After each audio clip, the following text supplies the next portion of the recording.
the one who was going to bring me to the top and help me rise above my own limits.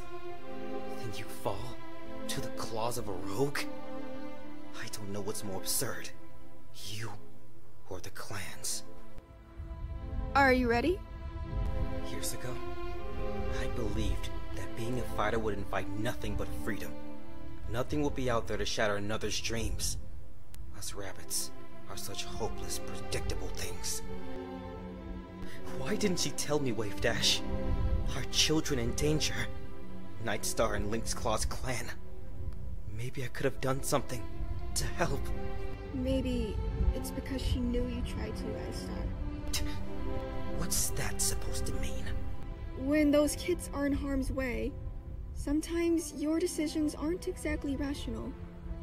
Maybe Sagestar didn't tell you about all the problems between the clans because she wanted her own apprentice to focus on his own goals and lead this clan for her.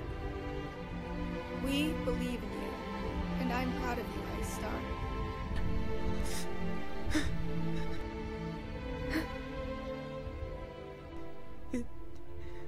It's going to rain today.